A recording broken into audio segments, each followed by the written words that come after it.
Dieu nous aime, Dieu nous conduit, Dieu nous instruit, Dieu nous vient en aide, Dieu nous protège comme la prunelle de son œil. Il veut que nous devenions son héritage, et lorsque nous nous remettons entre ses mains, il nous conduit pas à pas. Pour le croyant, toute épreuve est une école en vue d'une éducation supérieure. La maladie et la pauvreté ne sont pas des châtiments, ce sont des périodes d'école en vue d'une éducation supérieure. Il l'a gardé comme la prunelle de son œil, les paupières servent à protéger l'œil. La tête n'a aucune protection, ni les oreilles, et bien qu'il y ait des poils dans le nez, celui-ci n'est pas protégé pour autant. Les moustiques peuvent même parfois s'y introduire. Mais ils ne peuvent pas pénétrer dans l'œil, car ils se ferment à l'approche du danger. Voilà ce que Dieu a prévu pour protéger les yeux. Même de la petite particule de poussière, la parole de Dieu dit que notre Seigneur a promis de nous protéger, tout comme les paupières protègent la pupille de l'œil du danger. Il est un Dieu vivant, il déclare que tout ce qui nous touche, touche la prunelle même de ses yeux. Lorsque nous devenons sa propriété rachetée par son sang précieux, alors il nous protège comme la prunelle de son œil. Comme l'aigle prend soin de ses petits, l'Éternel seul a conduit son peuple.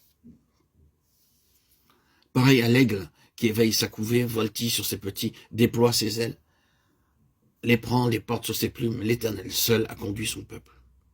Et il n'y avait avec lui aucun Dieu étranger. Deutéronome 32, 11, 12. L'aigle cherche les endroits les plus élevés pour y déposer ses petits. L'aigle, seul oiseau à construire son nid sur les pics rocheux. Les passereaux et les autres oiseaux déposent leurs œufs dans des nids situés dans des arbres ou des maisons. Mais l'aigle, lui, recherche l'endroit le plus élevé. Pourquoi? Parce qu'il veut que ses petits apprennent à voler très haut dans les airs. Tandis que les oiseaux sont encore tout jeunes, l'aigle secoue vigoureusement le nid, et les aiglons tombent dans le vide. Ils se mettent à crier, comme pour dire à leur mère, « Maman, ne sois pas si cruelle avec nous. » Mais la mère ne prend pas garde à leurs cris. Au bout de plusieurs secousses, lorsqu'elle trouve ses petits couchés par terre, elle étend ses ailes sous eux, les entraîne plus encore et les précipite à nouveau dans le vide. Elle recommence à plusieurs reprises cet exercice. C'est ainsi que les jeunes oiseaux apprennent à voler à de hautes altitudes et que leurs ailes deviennent très vigoureuses. Ils sont également capables de voler longtemps. Mais pour ce faire, les oiseaux sont contraints de passer par de rudes épreuves. Le Seigneur nous dit, « Je veux que vous veniez avec moi en des endroits élevés. » C'est la raison pour laquelle il me faut secourir votre nid. Sur cette terre, vous devez traverser des épreuves afin de pouvoir voler très haut. Si vous êtes devenu un enfant de Dieu, préparez-vous à être secoué par Dieu. Si vous voulez voler haut, vos ailes doivent être vigoureuses. Alors, vous contemplerez la beauté des hauts pics montagneux du salut. Je te ferai monter sur les hauteurs du pays. Ésaïe 58, 14. C'est du haut des pics montagneux que nous pouvons distinguer les objets éloignés. C'est aussi de cette façon que nous découvrons beaucoup de vérités.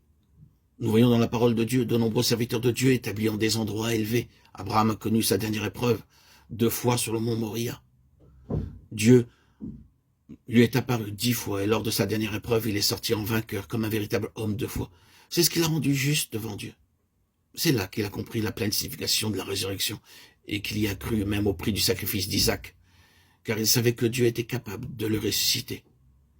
Hébreux 11, 19. C'est alors qu'il vit un agneau dans les broussailles. Dieu lui donna ainsi l'assurance suivante. De même que le bélier est pris dans les buissons, de même je suis lié à toi. Il faut que nous soyons transportés sur les lieux élevés des montagnes pour connaître pleinement le dessein que Dieu nous réserve.